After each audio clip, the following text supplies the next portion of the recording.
Market outlook में आज हमारे साथ एक बेहद खास मेहमान शामिल हो रहे हैं कार्यक्रम में। देश के सबसे पुराने और प्रतिष्ठित म्यूचुअल फंड में से एक आदित्य बिरला सन लाइफ म्यूचुअल फंड के एमडी और सीईओ ए बाला सुब्रमण्यन सर हमारे साथ इस वक्त स्टूडियो में।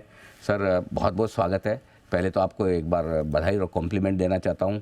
अभी अभी आपने एमफी चेयरमैन के पद से आपने 2 साल काम करने के बाद आप एक तरह से वो पद से निकले हैं, लेकिन पिछले 2 सालों में जो आपकी इंडस्ट्री ने ग्रोथ की है, प्रोग्रेस की है, करोड़ों इन्वेस्टर्स आप साथ में लेकर आए और बहुत रेगुलेटेड और अच्छे तरीके से इन्वेस्टर्स के लिए जो आपने ऑप्शंस पूरी इंडस्ट्री ने दिए, सर बहुत बहुत बधाई और कॉम्प्लीमेंट आपको।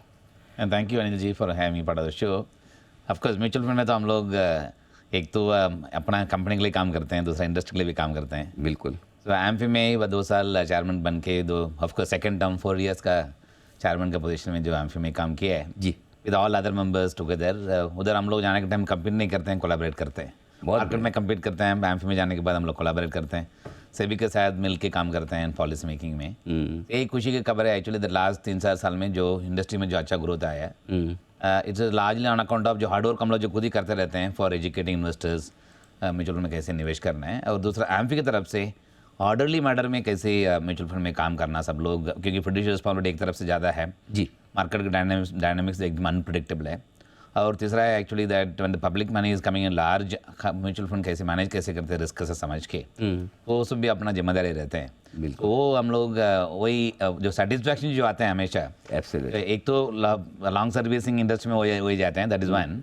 सेकेंडली वो सब मेहनत करने के बाद आउटकम अगर अच्छा आएंगे, उसका जो खुशी जो होते हैं, that is something one can not replace it. So I am quite happy I could do whatever little I could do. नहीं सर, ये आपने एक पॉइंट बहुत अच्छा कहा, मैं ये हमारे दर्शकों को हाईलाइट करना चाहता हूँ। आमतौर पर कई सारे एसोसिएशंस होते हैं, संस्थाएं होती है, इनके उनके मेंबर्स आपस में बड़ा कॉम्पीट करते हैं, एक दूसरे की टांग भी खींचते हैं, नीचे भी गिराने की कोशिश करते हैं, कुर्सी पे मैं बैठूं।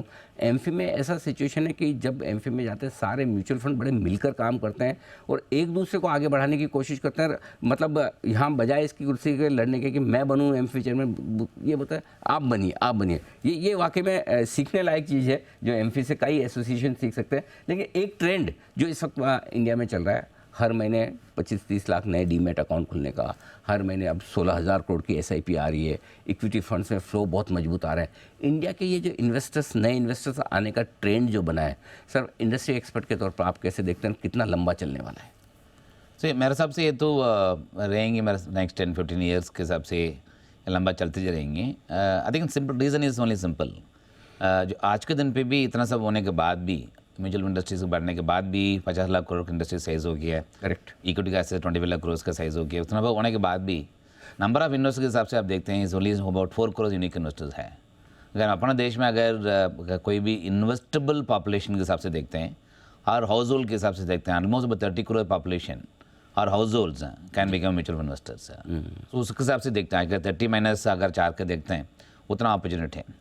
तीसरा है कि एक्चुअली सबको पहले जैसा नहीं है दैट नहीं म्यूचुअल फंड में इन्वेस्ट नहीं करना है, सबको अभी ट्राई करने के लिए भी तो आदत आ गया अभी। पहले जैसा नहीं है that people don't want to test the new things. तो एक बार ट्रेडिशनल में डाल के रख दिया, मैंने सोते रहते हैं, उसके बाद कुछ बिल्कुल उसके बारे में कुछ सोचे ही नहीं actually. Such time it come for maturity. अगर एफडी में डाल दिया मेच्योरिटी तक, तब तक उसको देखेगा नहीं है, अगर ब्याज जाते रहेंगे तो उसको चिंता नहीं करेंगे। That now think now people in general have now develop that habit.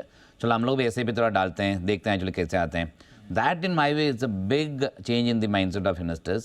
And online platform होने के बाद जो literacy rate जो आज के दिन पे है is far higher than what you would have seen maybe about 5-6 years back. जो power of compounding the mutual fund में आया, म्यूचुअल फंड हमेशा रिटर्न एक की तरफ से आता नहीं है एक्चुअली, बट उतना सब होने के बाद भी the mutual funds experience has been far superior.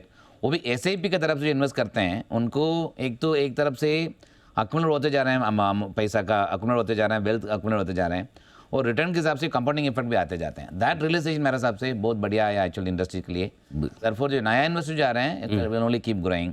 जो डीमैट जो पहले जो हम लोग one of my firm belief है, जो पहले जो डीमैट खोल के स्टॉक मार्केट में ट्रेडिंग करना शुरू कर दिए है, उनका actually conversion migration mutual fund में आना शुरू हो जाएंगे। ठीक बात है। तो एक इंटरेस्टिंग ट्रेंड है, अब लोग सीधे पैसे लगाने के तौर पर म्यूचुअल फंड एक्सपर्ट्स की सलाह लेकर वहाँ भी लगाना शुरू कर रहे हैं, और इन्वेस्टर्स के तौर पर बड़ी संख्या में आ रहे हैं, जो ट्रेंड लंबा चलेगा। आइए मार्केट के ट्रेंड पर भी बात करें sir.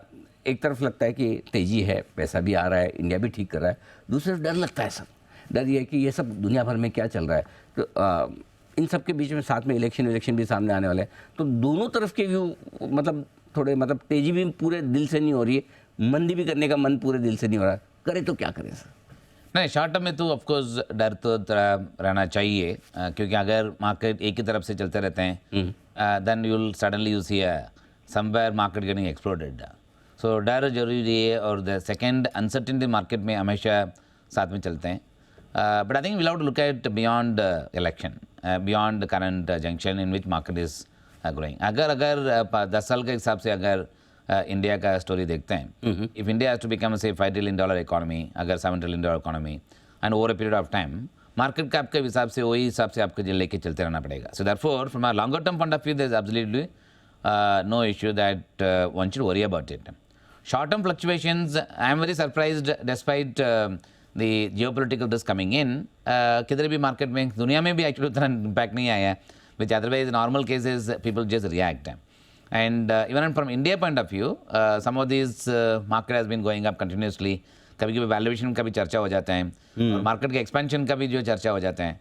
I think what remains is constant is actually is the fundamentals of the companies. Today is far better than जो 4-5 साल के पहले का जो बुल मार्केट मंदी मार्केट में आगे देखते हैं, फंडामेंटल्स का भी कभी कभी वीक हो जाता है एक्चुअली।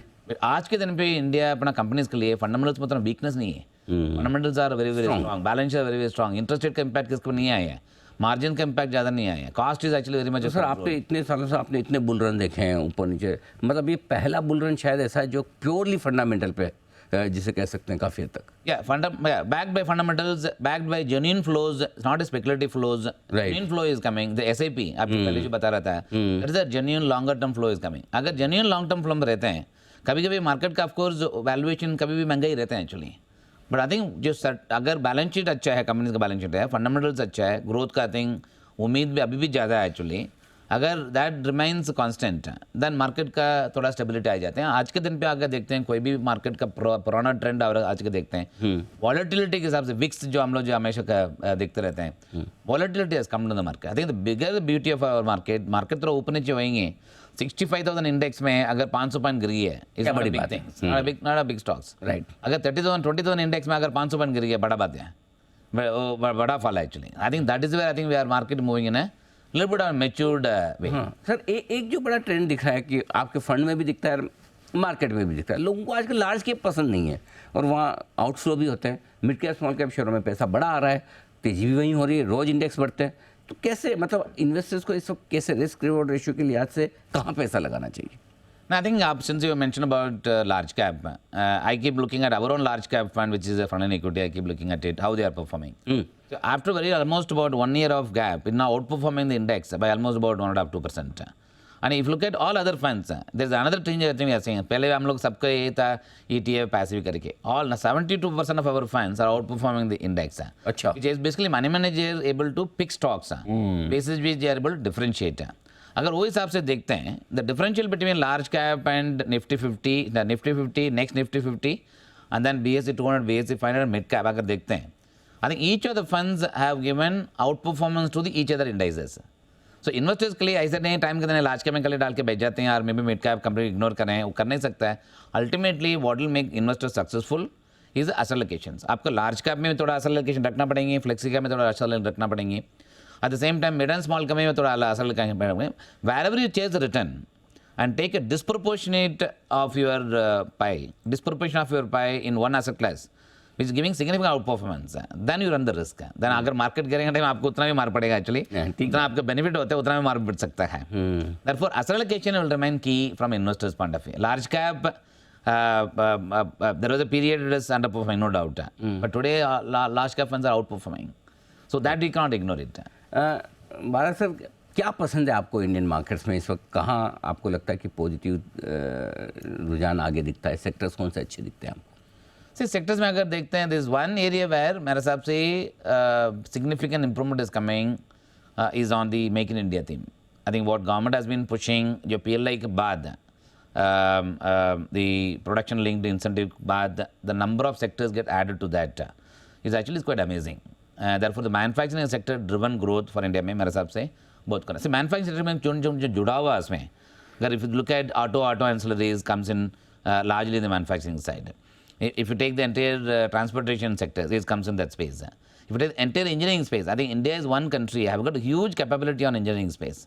जो कैपिटल गुड सेक्टर्स का जो पहले जो लास्ट 2-3 साल का जो बेनिफिट बिल्कुल नहीं हो रहा था, only because of private sector capex is increasing and public sector investment infrastructure continues to grow in a big time. दोनों मिलकर देखते हैं capital good sector also should be one of the large driver.